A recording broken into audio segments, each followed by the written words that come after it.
గత ఎన్నికల్లో తన మంగళగిరి నియోజకవర్గ ప్రజలకు హామీ ఇచ్చినట్టు 100 పడకల ఆసుపత్రి నిర్మాణానికి శరవేగంగా ప్రారంభానికి రెడీ అవుతోంది. ఒక పక్క ఎయిమ్స్, ఒక పక్క గుంటూరు జేజేహెచ్, ఇంకో పక్క విజయవాడ ప్రభుత్వ ఆసుపత్రులు ఉన్నాయి. అన్నీ ఉన్న నేపథ్యంలో కూడా తన మంగళగిరి ప్రజల కోసం ప్రత్యేకంగా 100 పడకల ఆసుపత్రి ఉండాలి, అత్యాధునిక వైద్య సదుపాయాలు అందించాలన్న ఇచ్చిన మాట ప్రకారం చినకాకాని వద్ద నమూనా కూడా సిద్ధమైంది. నమూనా పరిశీలన జరిగింది. త్వరలో ప్రారంభించబోతున్నారు ఆసుపత్రిని. ఆ వార్త కూడా ఒకసారి పరిశీలిద్దాం. మంత్రి నారా లోకేష్ ప్రాతినిధ్యం వహిస్తున్న మంగళగిరి నియోజకవర్గం చినకాకాని వద్ద 100 పడకల ఆసుపత్రి నిర్మాణానికి శరవేగంగా అడుగులు పడుతున్నాయి. ప్రతిష్టాత్మకంగా నిర్మిస్తున్న 100 పడకల ఆసుపత్రిని దేశంలోనే అత్యుత్తమంగా తీర్చిదిద్దాలని అధికారులను మంత్రి లోకేష్ ఆదేశించారు. 100 పడకల ఆసుపత్రి భవన నిర్మాణంపై అధికారులతో మంగళవారం మంత్రి సమీక్ష నిర్వహించారు. అధికారులు ప్రదర్శించిన ఆసుపత్రి భవన నమూనాను పరిశీలించారు. దీనిపై అధికారులకు పలు సూచనలు చేశారు. ఈ సందర్భంగా మంత్రి లోకేష్ మాట్లాడుతూ మంగళగిరి నియోజకవర్గ ప్రజల దశాబ్దాల కళ 100 పడకల ఆసుపత్రిని తెలిపారు. కూటమి ప్రభుత్వం వచ్చిన 3 నెలల్లోనే ఆసుపత్రిని మంజూరు చేశామన్నారు.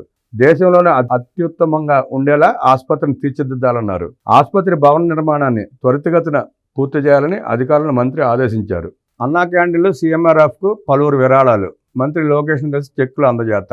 పేదల ఆకలి తీర్చే అన్నా క్యాంటీన్లు, ముఖ్యమంత్రి సహాయ నిధికి పలువురు దాతలు విరాళాలు అందజేశారు. ఉండవల్లి నివాసంలో నిర్వహించిన ప్రజా దర్బారులో మంత్రి లోకేష్ను కలిసి చెక్కులు అందజేశారు. అన్నా క్యాంటీన్కు ఏలూరుకు చెందిన గుత్తా వెంకటకృష్ణారావు 50,000, గుత్తా శారదాదేవి 50,000, గుత్తా స్వరూపారాణి 1,00,000 విరాళం అందించారు. చిత్తూరు జిల్లా పూతలపట్టు నియోజకవర్గానికి చెందిన జొన్నలగడ్డ శేఖర్ ముఖ్యమంత్రి సహాయ నిధికి 10,000 చెక్కును అందజేశారు. కష్టకాలంలో ఉన్న వారిని ఆదుకునేందుకు అన్నా క్యాంటీన్కు చేయూత ఇచ్చేందుకు ముందుకు వచ్చిన వారిని ఈ సందర్భంగా మంత్రి లోకేష్ అభినందించారు.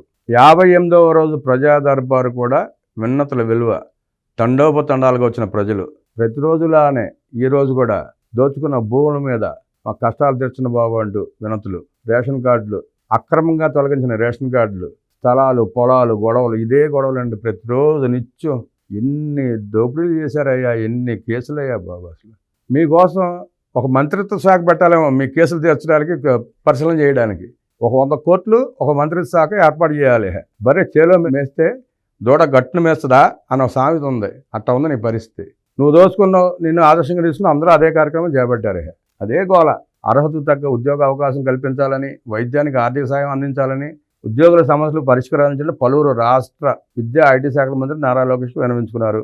58వ రోజు ప్రజా దర్బారుకు రాష్ట్ర వ్యాప్తంగా ప్రజలు తరలివచ్చి సమస్యలపై అర్జీలు అందజేశారు. ప్రతి ఒక్కరి విజ్ఞప్తిని పరిశీలించిన మంత్రి ఆయా సమస్యల పరిష్కారం కోసం కృషి చేస్తామని వారికి భరోసా ఇచ్చారు. పలు విజ్ఞప్తుల పరిష్కారానికి అప్పటికప్పుడే సిబ్బందికి ఆదేశాలు జారీ చేశారు. గత జగన్ రెడ్డి పాలనలో చేసిన దుర్మార్గాలు, దోపిడీలు అనేక రకాలుగా విస్తరించిన నేపథ్యంలో వాటి గురించి వార్తలు రాయడం కానీ, చదవడం కానీ కనీసం 2 గంటలు పడుతుంది ప్రతిరోజు. ఇవాళ సామాజిక మాధ్యమంలో 10 నిమిషాల నుంచి చూసే పరిస్థితి లేదు ఏ వీడియోని కూడా. అలాంటిది 2 గంటలు చూడలేరు కాబట్టి 10 నిమిషాల్లో చెప్పే ప్రయత్నం చేస్తున్నాం. వారి దోపిడీలు, జగన్ రెడ్డి వల్ల ఇబ్బందులు పడ్డ ప్రజల విన్నతుల వెల్లువ.